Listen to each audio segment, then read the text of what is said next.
You might think procrastination is a time management problem. You might call yourself lazy, undisciplined, or unmotivated. But what if the reason you can't seem to finish things or even start them has nothing to do with productivity at all? What if it's not about your calendar, but about your history? Because for many people, procrastination isn't the problem. It's a symptom, a quiet, unseen effect of childhood shame. Not shame about what you did, but shame about who you were told to be. Today, I want to explore what Carl Jung can teach us about this, why the fear of being seen runs so deep, and how healing this fear can be the key to not just getting things done, but feeling like you're finally allowed to live. Chapter 1. When does shame begin? Shame begins when you're first told you're too much. We tend to think of shame as something that comes from doing something wrong, but the kind of shame that shapes your adult life doesn't usually come from a single mistake. It comes from being made to feel that your being was wrong, and it starts early. So early that you may not even realize how deeply it's wired into your sense of self. You were probably just being yourself. Maybe you were full of questions, full of energy, full of emotion. Maybe you cried easily, or you laughed loudly, or you had big dreams and a wild imagination, and then someone reacted. They told you to calm down, to grow up, to stop being dramatic, or maybe they didn't say anything at all. They just looked at you with disappointment or withdrew affection when you needed it most, and you didn't understand why. All you knew was that your presence seemed to create tension, that being seen, being heard, being you led to discomfort, and discomfort for a child feels dangerous. Carl Jung believed that what we repress as children doesn't disappear. It goes underground.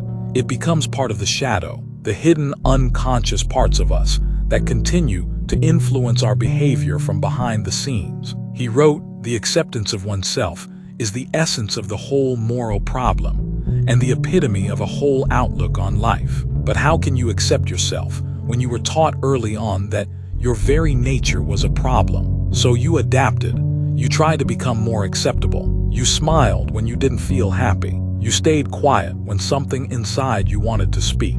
You made yourself smaller, more careful, more palatable. You started editing yourself. And over time, this editing becomes so automatic. You don't even notice you're doing it, but your nervous system does. And it keeps the score. Shame is not loud. It doesn't always announce itself with big emotional displays. Sometimes it shows up in quiet hesitation, in the way you pause before saying what you think, in the way you water down your ideas, in the way you hesitate to take action. Not because you lack ability, but because some buried part of you still fears rejection. Jung also said, "We cannot change anything unless we accept it." Condemnation does not liberate, it oppresses. So many people condemn themselves for procrastinating without understanding what they're really responding to, because shame has a memory, and even if your adult mind has moved on, your emotional body still remembers the first time it was punished for being real. And this memory doesn't fade. It shapes the way you relate to effort, expression, and even success. It's no surprise then that the things you want most, creative freedom, recognition, self-trust, are also the things that feel the most dangerous because they require visibility. And visibility was what once got you hurt. Think about the times you've delayed something important to you, not because you didn't care, but because you cared so much it scared you. Deep down, a part of you remembers, the last time I was fully myself, it wasn't safe. And so procrastination becomes your body's way of saying not yet. It doesn't trust that it will be met with acceptance. This is where the root of procrastination begins. Not with laziness, but with fear. A fear that was planted early in moments where you were told you were too loud, too sensitive, too opinionated, too emotional, too much. And instead of questioning them, you question yourself. That's what shame does. It turns what was done to you into something wrong with you. It makes you believe that hiding is safer than being honest, that holding back is smarter than showing up, that not trying is better than being seen and possibly rejected. But what if you're not too much? What if you never were? What if you were simply too alive for someone who didn't know how to handle your aliveness? What if your procrastination isn't a flaw, but a message from the part of you that still believes being seen will cost you something? Jung believed in bringing the shadow into the light. He believed that the parts of us we hide are not our enemies. They are the keys to our wholeness. So the next time you catch yourself hesitating, delaying, distracting, pause not to shame yourself, but to ask, what part of me is afraid? And what does that part remember? Because that's where healing begins. Not in pushing harder, but in listening deeper. Not in fixing your productivity, but in reclaiming the parts of you that were once made to feel unworthy of being seen. Chapter 2. Procrastination as a form of emotional safety. We often think of procrastination as a flaw in our willpower, something that needs to be fixed with more discipline, better habits, stricter schedules. But when you look beneath the surface, procrastination isn't a failure of effort. It's a nervous system response, a quiet, unconscious attempt to protect you from something that once felt overwhelming or unsafe. At first glance, it seems harmless. You put something off. You tell yourself you'll do it tomorrow, but tomorrow keeps moving. The to-do list grows heavier, and beneath the surface, a deeper story is playing out. Because the task you're avoiding isn't just a task. It carries meaning, emotional weight, a sense of personal risk. And for many people, that risk is not about the work itself. It's about what it represents. You might be avoiding writing something not because it's hard, but because expressing your real thoughts still feels vulnerable. You might delay finishing a project, not because you're careless, but because completing it means someone might finally see it and judge it. You might avoid starting something new, not because you're lazy, but because you still carry the belief that whatever you do will never be good enough. Carl Jung said, "What you resist not only persists but will grow in size." Procrastination is often that quiet resistance, not against effort, but against exposure, against the emotional risks tied to being seen, evaluated, or even celebrated. Because celebration can feel just as dangerous as criticism when you were raised to feel unworthy of attention. For many people, the fear of failure is real, but just as real, sometimes even more so, is the fear of success. Because success brings visibility. Visibility brings attention, and attention, especially for someone who grew up feeling scrutinized or misunderstood, can feel threatening. So the mind learns a protective pattern: delay. If I don't do it, I don't have to face what comes next. If I don't try, I can't fail. If I never finish it, it never gets judged. It's a form of emotional safety, not logical but deeply protective. And the more you criticize yourself for it, the more unsafe it feels to move forward. Jung believed that the psyche protects itself through defenses, and procrastination is one of those defenses, a subtle way of avoiding emotional pain. You might not be aware of what you're afraid of, but your body remembers. It remembers the sting of past rejection, the humiliation of being called out, the silence after you spoke your truth and no one responded. And so now when it's time to act, your nervous system hesitates. This is not a sign of weakness. It's a sign of history, a signal that somewhere along the way your effort became linked to emotional danger. You learned that trying came with a cost, and so your mind created a system to keep you safe.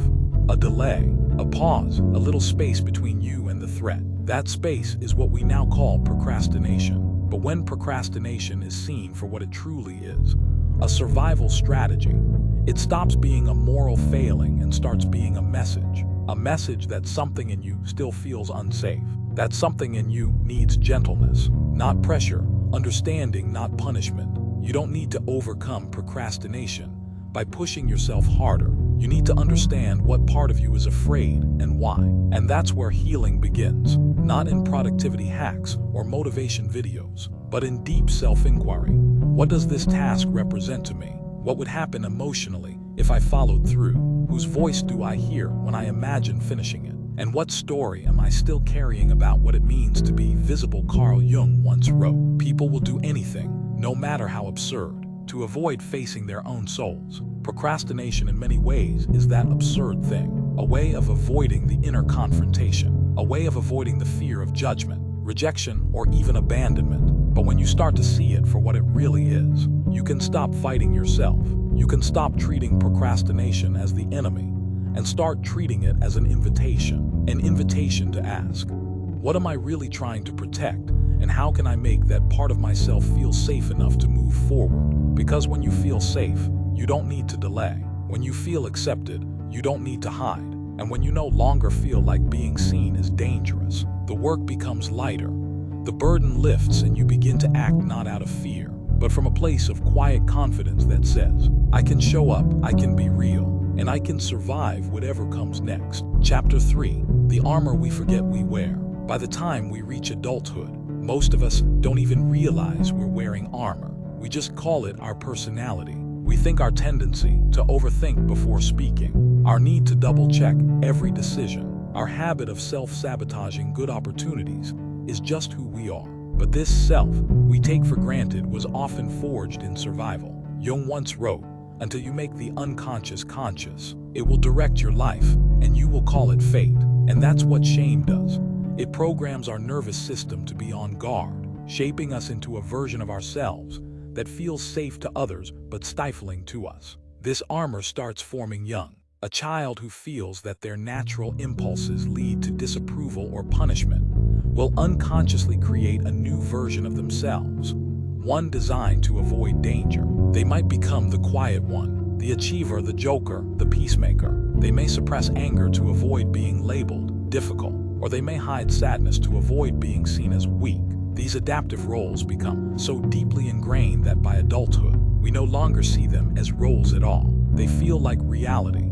But what if your reality is just a series of defense mechanisms you never had the chance to outgrow? When procrastination becomes a pattern, it's rarely just a time issue. It's a nervous system issue. Behind the delay is a body that has learned that stepping into visibility can lead to danger. Think about it. Procrastination often happens not with things that don't matter, but with things that mean the most to you. That job application you never submit, the book idea you never write, the conversation you avoid having for months. These aren't signs of indifference. They're signs that these things are tied to your deepest identity, and your shadow remembers the cost of exposure. The tragedy is that this armor, which once protected you, now prevents you from fully living. Jung believed that the shadow isn't evil. It's a storehouse of rejected truth. Your shadow carries your unexpressed creativity, your suppressed joy, and your unclaimed confidence. Procrastination is simply one of its languages, a way of saying, there's a part of you that doesn't feel safe yet. Most people respond to procrastination with more pressure, motivational speeches, productivity hacks, and self-criticism. But this only reinforces the old wound. I'm not allowed to feel afraid. I'm not allowed to hesitate. I have to be perfect or I'm not worthy. And so the cycle deepens. Healing begins not by ripping off the armor, but by acknowledging why it exists. That armor was built by a younger version of you who had no power, no resources, and no safe place to turn. It was an intelligent act of survival. When you begin to honor that, something shifts. The shadow softens because it finally feels seen. You're no longer treating procrastination as laziness, but as a messenger. This is where Jung's concept of individuation becomes crucial. Individuation isn't about becoming someone new. It's about becoming whole. It's the process of integrating the parts of yourself you were taught to hide. To do this, you must meet your shadow without judgment. The fear you feel when you're about to step forward in life isn't proof that you're broken. It's proof that you're standing on sacred ground where an old wound once bloomed. You may wonder, but how do I stop procrastinating? How do I finally move forward? The paradox is that movement often begins not with action, but with compassion. When you pause to listen to the part of you that hesitates, you stop the war inside. You begin to see that your resistance isn't your enemy. It's a child part of you holding your hand, asking for reassurance. Jung said, wholeness is not achieved by cutting off a portion of one's being, but by integration of the contraries. Asterisk, that means you don't need to destroy your procrastination. You need to understand it.